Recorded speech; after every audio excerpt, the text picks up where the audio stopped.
வணக்கம். Welcome to கதை திரட்டு audio books. இந்த வீடியோல நம்ம என்ன கதை கேட்க போறோம்னா, பெண் இயந்திரம் சிறுகதை. வாங்க கதைக்குள்ள போகலாம். சென்னை விமான நிலையத்தின் அயல்நாட்டு விமான வருகை பகுதி வெகு சுறுசுறுப்பாக இயங்கிக் கொண்டிருந்தது. ராம்குமார் அவசர அவசரமாக வந்திறங்கினான். அவனுக்கு விமான நிலையத்திற்கு வருவதற்கு நேரமில்லைதான். என்றாலும் நன்றி மறப்பது தவறு என்பதால் ஓடோடி வந்தான். சென்ற முறை ராம்குமார் அமெரிக்கா சென்றபோது சான் பிரான்சிஸ்கோவில் 5 நாட்கள் தங்க வேண்டியிருந்தது. அப்போது அவனை ஏக அமர்க்களமாக உபசரித்து திருமதி ராதிகாவும் அவளுடைய மகள் உமாவும் அமெரிக்காவில் இருந்து வருகிறார்கள். அவர்களை வரவேற்கவே விமான நிலையத்துக்கு வந்தான் ராம்குமார். அவனுடைய உடையையும் கம்பீரத்தையும் பார்த்த அங்கிருந்த பணியாள் விசுக்கென்ற வணக்கம் செலுத்தினான். என்னப்பா, விமானம் வந்து விட்டதா? வந்து நின்ற 5 நிமிஷம் ஆகிவிட்டது. பயணிகள் வெளியே வர நேரமாகுமா? இமிகிரேஷன் கஸ்டம்ஸ் இருக்கே சார். ராம்குமார் கைங்கடிகாரத்தை பார்த்தான். சிங்கப்பூரில் இருந்து வரும் பயணிகள் வெளியே வருவதற்குத்தான் வெகு நேரமாகும். மேற்கில் இருந்து வரும் பயணிகள் சீக்கிரம் வந்து விடுவார்கள் சார் என்றான் பணியாளன். ராம்குமார் காலார அங்கும் இங்கும் நடந்தான். சான் பிரான்சிஸ்கோவில் அவன் கழித்த அந்த 5 நாட்கள் நினைவுக்கு வந்தன. அங்குள்ள பர்க்லி பல்கலைக்கழகத்தில் நடைபெற்ற இசை விருந்துக்கு சென்றிருந்தான். தென்னிந்தியாவில் மிக பிரபலமான இசை மேதை ஒருவரின் நாகசுர கச்சேரியில் தோடி ராக ஆலாபனையில் தன்னை மறந்து லயித்திருந்த ராம்குமார் பலே பலே என்று வாய்விட்டு பாராட்டி கொண்டிருந்தான். ஒரு முறை எதேச்சையாக வலப்பக்கம் திரும்பிய போது கவனித்தான். அடக்கமே உருவான தமிழ் பெண் அருகில் 5 வயது சிறுமி. ஆர்வத்தை அடக்க முடியாமல் அடிக்கடி வலப்பக்கம் திரும்பினான். ஒரே ஒரு முறை அவள் புன்னகை செய்தாள். பிடித்து கொண்டான் ராம்குமார். இங்கு அடிக்கடி இது போன்ற இசை கச்சேரிகள் நடக்குமா? மெலிதான குரலில் பதில் வந்தது. ம்ஹும், எப்போதாவது இது போன்ற கச்சேரிகள் நடக்கும். வித்துவான் ஆலாபனையை முடித்து பல்லவியை தொடங்கினார். ராம்குமாரின் கைகள் கச்சிதமாக தாளம் போட்டன. அவளுந்தான். அது ஒரு நெருடலான பல்லவி. ராம்குமாரும் அவளும் வெகுவாக ரசித்தார்கள். பல்லவி முடிந்து வித்துவான் ராக மாளிகைக்கு தாவியதும் ராம்குமார் ஆர்வத்துடன் அவளிடம் சொன்னான். கச்சிதமாக தாளம் போட்டீர்களே, நீங்களும்தான். நான் எப்போதோ பள்ளிக்கூடத்தில் முறையாக சங்கீதம் படித்தேன். அந்த ஞானம்தான் இப்போது உதவியது. இப்போதெல்லாம் சபாவிற்கு போவதற்கு கூட நேரம் கிடையாது. எங்கேயாவது திருமண வரவேற்பில் அல்லது காரில் போகும்போது கேசட்டில் இசை கேட்டால்தான் உண்டு. ஆமாம், நீங்கள் முறையாக இசை கற்றுக்கொண்டீர்களா? சிரித்து கொண்டே சொன்னாள். நான் இந்த பல்கலைக்கழகத்தில் இசை பிரிவில் பணியாற்றுகிறேன். அப்படியா? கச்சேரி முடிந்து மீண்டும் ராம்குமார் வெளியே அவளை சந்திக்கும்படியாகிவிட்டது. கலைஞர்களை பாராட்டி பேசிவிட்டு வெளியே வந்து பார்த்தால் நேரம் அதிகமாயிருந்தது. தங்கியிருந்த ஹோட்டலுக்கு எப்படி போவது? தயங்கிக் கொண்டிருந்த போது அவளை பார்த்தான். கூடவே அந்த சிறுமியும் அமெரிக்க ஆங்கிலத்தில் பேசிக் கொண்டிருந்தாள். என்ன சார், ஏதும் உதவி வேண்டுமா? "ஹ, ஹோட்டலுக்கு போக வேண்டும். டாக்ஸி கிடைக்குமா என்று பார்க்கிறேன்." கிடைக்காது. என்ன அவ்வளவு உறுதியாக சொல்றீங்க? நான் இந்த ஊர்க்காரி, எனக்கு தெரியாதா? நான் சென்னை வாசி. என் பெயர் ராம்குமார். தொழில் சம்பந்தமா இங்க வந்தேன். பேப்பர்ல இந்த விளம்பரத்தை பார்த்ததும் சரி, ஓய்வு இருக்கே, கச்சேரி கேட்கலாம்னு வந்தேன். இப்ப திண்டாட்டமா போச்சு. நீங்க திண்டாட வேண்டாம். ஏங்க, நடந்தே போயிடலாம்னு சொல்றீங்களா? கிண்டலாக சிரித்தான். நடந்து போனால் இந்த குளிரில் உறைந்து போயிடுவீங்க. ஆமாங்க என்று சொல்லியவாறே நடுங்கினான். வாங்க, நான் உங்களை டிராப் செய்துட்டு போறேன். நன்றி என்று சொல்லியவாறே அவள் பின்னே நடந்தான். சிறுமி அவளோடு பேசிக்கொண்டே வந்தாள். பொறுமையாக அவள் பதில் சொன்னாள். புதிய கெடிலாக் வண்டி பின் இருக்கை கதவை திறந்து விட்டாள். அவன் ஏறி அமர்ந்ததும் பின்புறம் திரும்பி எங்கே என்றாள். ஓட்டல் ஹாலிடே இன். ஓ, பக்கம்தான் என்றவாறு வண்டியை ஓடவிட்டாள். அவள் லாவகமாக கார் ஓட்டும் ஒயிலில் சொக்கிப் போய்விட்டான். சற்று நேர அமைதியான ஓட்டத்துக்கு பிறகு கேட்டான். இங்கே பெண்கள் எல்லோரும் கார் ஓட்டுகிறார்களே, ஏன்? எல்லாம் தெரிந்திருந்தால்தான் இங்கே வாழ முடியும். நம் ஊரை போல கட்டுப்பெட்டியாய் இங்கே இருக்க வாய்ப்பில்லை. அப்படியா என்று வியந்தான். இதுதான் உங்கள் முதல் பயணமா? உரையாடினாலும் அவளுடைய கண்கள் சாலையிலேயே பதிந்திருந்தன. இல்லை, இது 4வது பயணம். என்ன செய்கிறீர்கள்?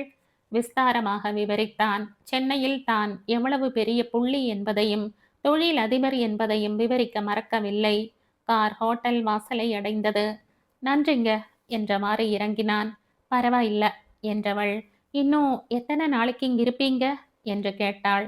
2-3 நாட்கள் வேலை இருக்கு. அங்கிள், எங்க வீட்டுக்கு வாங்க என்று ஆங்கிலத்தில் கொஞ்சியது குழந்தை. என்ன பதில் சொல்வது என்று ராம்குமார் யோசித்துக் கொண்டிருந்த போது, நீங்கள் ஓய்வாக இருந்தால் நாளை இரவு உணவுக்கு வாங்க என்றவாறு விசிட்டிங் கார்டை எடுத்து தந்தாள். ஓகே, தொலைபேசியில் தொடர்பு கொண்டு உறுதி செய்கிறேன் என்றான். கார் நகன்றது. சிறுமி கையாட்டினாள். சற்றே அங்கு நின்றுவிட்டு ஹோட்டலுக்குள் நுழைந்தான் ராம்குமார். இசையின் இனிமையை நினைத்து அசை போட்டுக் கொண்டே தன் அறைக்குள் நுழைந்தவன் அந்த விசிட்டிங் கார்டை எடுத்து பார்த்தான். திருமதி ராதிகா கொட்டை எழுத்துக்களில் மின்னியது. அதற்கு மேல் அப்போது அவளை பற்றி நினைக்கவே முடியவில்லை. சென்னையில் இருந்து வந்த தொலைபேசி செய்தியும் அதையொட்டி மறுநாள் எடுக்க வேண்டிய நடவடிக்கைகளிலும் மூழ்கி போனான். மறுநாள் காலை எப்போது விடியும் என்று காத்திருந்து விட்டு வெளியே பறந்தான். வேலையெல்லாம் முடிந்து அறைக்கு திரும்பும்போது ரொம்பவும் களைத்து போயிருந்தான். இஷ், அப்பாடா என்றவாறு கோட்டை கழற்றி வீசினான். தொலைபேசி செல்லமாக சிணுங்கியது. S, Ramkumar speaking. நான் ராதிகா. ஹலோ மேடம், மன்னிச்சுக்கங்க, வேலை பளுவினால டெலிஃபோன் செய்ய மறந்துட்டேன். பரவாயில்ல, ஓய்வா இருந்தா சாப்பிட வாங்களேன். சற்றும் யோசிக்காமல் ஓகே வரேன் என்றான். அவள் தன் இருப்பிடத்துக்கு எப்படி வரவேண்டும் என்பதை விளக்கினாள். குறித்து கொண்டான். அவசர அவசரமாக குளித்து உடை மாற்றி வெளியே வந்தான். எளிதில் டாக்ஸி கிடைத்தது. விலாசத்தை ஒப்பித்தான். புரிந்து கொண்ட டிரைவர் வண்டியை நகர்த்தினார். 15வது நிமிடம் ராதிகாவின் வீட்டு கதவில் இருந்த மின்பொறி மீது ஒற்றை விரலை வைத்து அழுத்தினான் ராம்குமார். கதவை திறந்த ராதிகா வெல்கம் என்றாள் புன்னகை மலர. பெரிய வீடு. ஹாலில் போய் உட்கார்ந்தான். ரொம்பவும் இயற்கையான அலங்காரத்தோடு படபடப்பு இல்லாமல் இருந்தாள் ராதிகா. குழந்தை ஓடி வந்தது. உன் பெயர் என்னம்மா? கனிவோடு கேட்டான். உம்மா என்று பதில் சொல்லிவிட்டு அம்மாவின் முந்தானையை பற்றி கொண்டது. உங்களுக்கு ஒரு குழந்தைதானா? ஆமாம். உங்களுக்கு? எனக்கு இன்னும் திருமணமே ஆகல. அதை பற்றி சிந்திக்க கூட நேரம் கிடைக்கல என்றவாறு சிரித்தான். ஒரு நிமிடம் என்றவாறு உள்ளே போய் சூடான சூப்பை குவளையில் நிரப்பி எடுத்து வந்து நீட்டினாள். அப்போதுதான் அவளை முழுவதுமாக ஏறிட்டு பார்த்தான். சாந்தமான முகம், பெரிய கரிய நிற கண்களும் வளர்த்தியான உடல்வாகும் கொண்ட ஆரோக்கியமான மங்கை. மனைவியாக அடைய இவள் கணவன் கொடுத்து வைத்திருக்க வேண்டும் என்று நினைத்து கொண்டான். அங்கும் இங்கும் பார்வையை சுழல விட்டான். வீடு ஒரு ரத்தின சொர்க்கம் போல் இருந்தது. வீட்டை எவ்வளவு நேர்த்தியாக அழகுபடுத்தி இருக்கிறீர்கள் வியந்தான். பதிலுக்கு ஒரு புன்னகை மட்டுமே. சாப்பாட்டு மேஜை முன் அமர்ந்தவுடன் மளமளவென்று ஐட்டங்கள் வந்தன. அத்தனையிலும் தமிழ்நாட்டு மனம் வீசியது. சுவைத்து சாப்பிட்டான். பேசிக்கொண்டே சாப்பிட்டான். இடையே ஒரு முறை, உங்கள் கணவர் வெளியூருக்கு போயிருக்கிறாரா என்று கேட்டான். இல்லை, கொஞ்சம் தாமதமாக வருவார் என்றாள். அப்படியா? அவர் வரும் வரை காத்திருந்திருக்கலாமே. பரவாயில்லை, சாப்பிடுங்க உபசரித்தாள். உமா அமைதியாக தொலைக்காட்சியில் மூழ்கி போயிருந்தாள். சாப்பிட்டு முடித்த பின் சற்றே இயல்பான தன்மையோடு குசலம் விசாரிக்க தொடங்கினான். எப்படி நீங்க இங்க என்று தயங்கி கேட்டான் ராம்குமார். அது பெரிய கதை என்று சமாளித்தாள் ராதிகா. சர்ரு என்று காலிங் பெல் ஒலித்தது. திடுக்கிட்ட ராதிகா விரைந்து கதவை திறந்தாள். அலங்கோலமான உடையில் ஓர் ஆண்மகன். தலையெல்லாம் கலைந்திருந்தது. ராதிகாவை தள்ளிக்கொண்டே உள்ளே நுழைந்தவன் நிற்க முடியாமல் தடுமாறினான். ராம்குமாரை பார்த்து யார் இது என்று உருமினான். ராதிகா சொல்வதற்கு முயலும் முன்பே அவன் கத்தினான். உன் பழைய காதலனா? உஷ், அவத்தமா பேசாம உள்ள போங்க என்றவள் ராம்குமாரை பார்த்து. சாரி, வித்தியாசமா நினைக்காதீங்க என்றாள். என்னடி பத்தினி வேஷம் போடுற என்றவாறு பக்கத்து அறைக்குள் தள்ளாடிக்கொண்டே நுழைந்தான். ராம்குமாருக்கு என்ன செய்வது என்று தெரியவில்லை. மௌனத்தை ராதிகாவே கலைத்தாள். மன்னிச்சுக்கங்க மிஸ்டர் ராம்குமார். அவள் குரல் தழுதழுத்தது. நோ நோ என்றவாறு எழுந்தான். விடை கொடுக்க தயாரானாள் ராதிகா. ரொம்ப நன்றிங்க. ஊருக்கு போவதற்கு முன்பு மறுபடியும் தொலைபேசியில் பேசுகிறேன் என்றவாறு வெளியேறினான். கை கூப்பினாள் ராதிகா. மறுநாள் காலை 10 மணி இருக்கும். ராம்குமார் ஓய்வாக இருந்தான். டெலிபோன் ஒலித்தது. மறுமுனையில் ராதிகா. நேற்று நடந்ததற்கு ரொம்பவும் வருத்தப்படுறேன் மிஸ்டர் ராம்குமார். நீங்க வருத்தப்படவே தேவையில்ல. எனக்கு உங்களை நேரில் பார்த்து மன்னிப்பு கேட்கணும் போல தோணுது. வாங்க, மதியம் வரை நான் ஓய்வாத்தான் இருக்கேன். ராதிகா வந்தாள். அவளுடைய வாழ்க்கையை அறியும் வாய்ப்பு ராம்குமாருக்கு கிடைத்தது. டெல்லியில் எதேச்சையாக ஒரு விழாவில் பார்த்து சீதாராமனை சில நாள் கழித்து மணக்க வேண்டியதாகிவிட்டது. ராதிகாவின் அண்ணனும் அக்காளும் ஏற்கனவே அமெரிக்காவில் செட்டில் ஆகியிருந்தார்கள். எனவே எளிதாக ராதிகா அமெரிக்காவுக்கு வந்து வேலையும் தேடிக்கொண்டாள். ராதிகாவின் கணவன் சீதாராமனுக்கு வேலை கிடைப்பது ஏனோ தட்டிக்கொண்டே போயிற்று. மனைவி அலுவலகம் சென்று வர கணவன் வீட்டோடு தூங்குவதால் ஏற்பட்ட தாழ்வு மனப்பான்மையால் புகைச்சல் தோன்றியது. இயற்கையிலேயே நல்லவளான ராதிகா அதை பொருட்படுத்தவில்லை. ராதிகாவின் அண்ணனும் அக்காளும் அருகில் இருந்த நகரங்களில் குடியிருந்தார்கள்.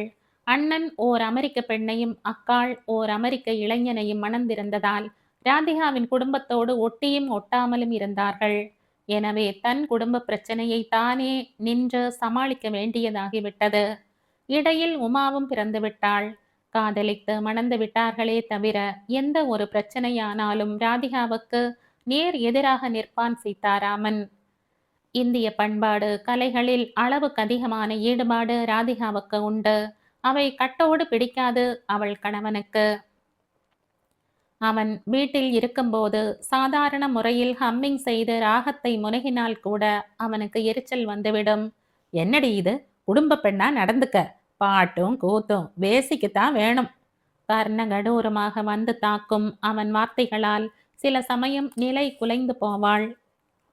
அதிகாலையில் எழுந்து எல்லா வேலைகளையும் செய்து முடித்து 2 வேளைக்கு கணவனுக்கு உணவையும் மூடி வைத்துவிட்டு வேலைக்கு புறப்படுவாள். அப்படியும் அவள் மீது அவனுக்கு அனுதாபமோ பாசமோ ஏற்படாது. ராதிகாவுக்கு நாளடைவில் இதுவே பழகி போய்விட்டது. ராதிகாவின் பெரும் முயற்சியால் சீதாராமனுக்கு வேலையும் கிடைத்தது.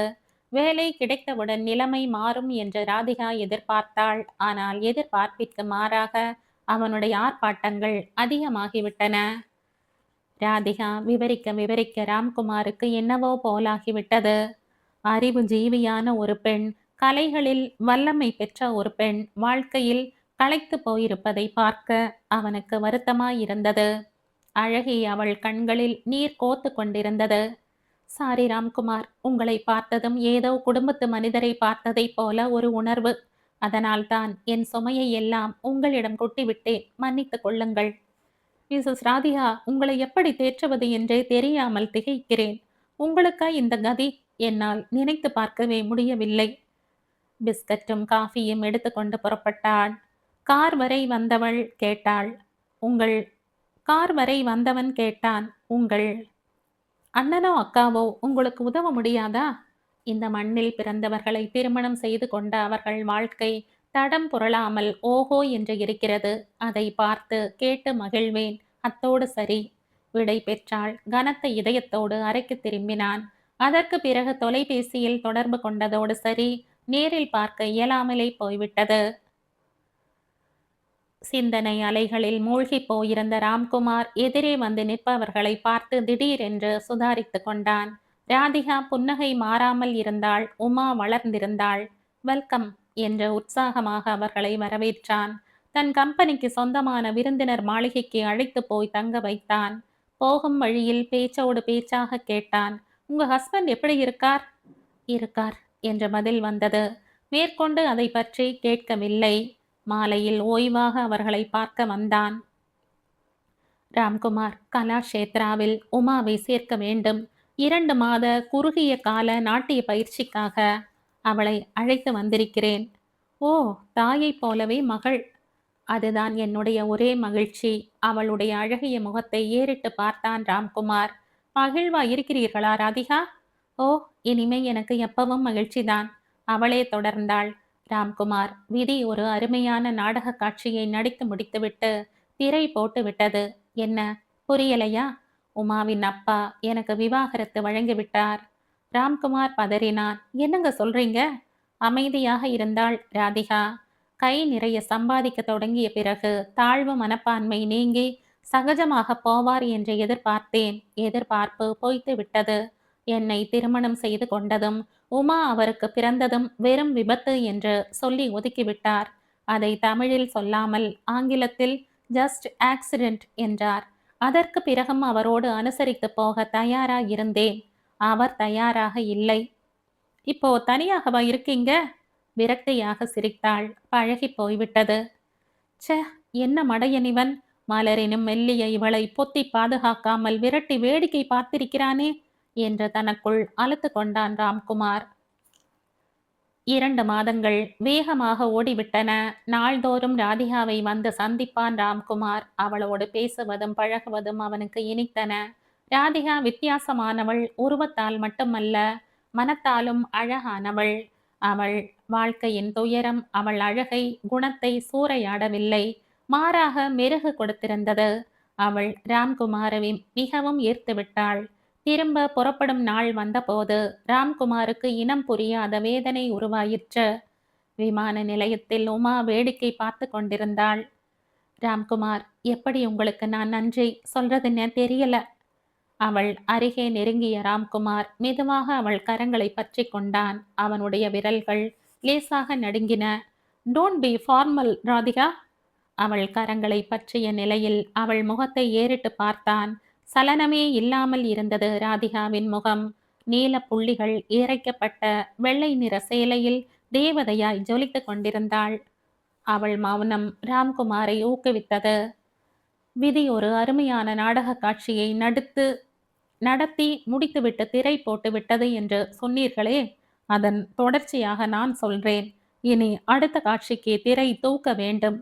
என்ன சொல்றீங்க? உங்களுக்காகவே நான் இத்தனை நாள் திருமணம் செய்து கொள்ளாமல் இருந்திருப்பேன் போலிருக்கிறது ராதிகா. வார்த்தையை முடிக்காமல் திணறினான் ராம்குமார். மெதுவாக அவன் கரங்களை விலக்கினாள். புன்னகை மாறாமல் அவனை தீர்க்கமாக பார்த்துவிட்டு உறுதியாக சொன்னாள். என் மீது உங்களுக்கு தோன்றிய அனுதாபம் கருணையாகி இப்போது காதலாகி மலர்ந்திருக்கு. அதுக்கு நான் நன்றி செலுத்துறேன். ஆனா உங்க அன்பை நான் ஏத்துக்கிட்டா என் கணவர் என் மீது செலுத்திய பழி, அதாவது நீங்கள் என் பழைய காதலர் என்ற சொல் உறுதியாகிவிடும். அது மட்டுமல்ல ராம்குமார், வாழ்க்கை எனக்கு அலுத்து போயிடுச்சு. நோ நோ என்றான் ராம்குமார். அமைதியாயிரு ராம்குமார். ஆரம்பத்தில இருந்து இயந்திரமயமா என் வாழ்க்கை அமைஞ்சு போச்சு. அதுக்கு நான் பழகியும் போயிட்டேன். ஆனா உங்க அன்புக்கு எப்படி நன்றி செலுத்துறதுன்னு தெரியல. கண் கலங்கினாள் ராதிகா. புறப்படும் போது அப்புறம் எப்போ பார்க்கலாம் என்றான் ராம்குமார். சீக்கிரம் உங்க திருமண பத்திரிகை அனுப்புங்க, வர்றோம் என்று சிரித்தாள் ராதிகா. அவளோடு உமாவும் சேர்ந்து சிரித்தாள். பெண் இயந்திரத்துக்கு கையை ஆட்டி விடை கொடுத்தான் ராம்குமார்.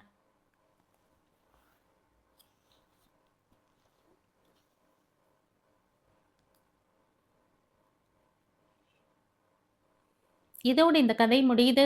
இந்த கதை உங்களுக்கு பிடிச்சிருந்தா லைக் பண்ணுங்க, ஷேர் பண்ணுங்க, சப்ஸ்கிரைப் பண்ணுங்க.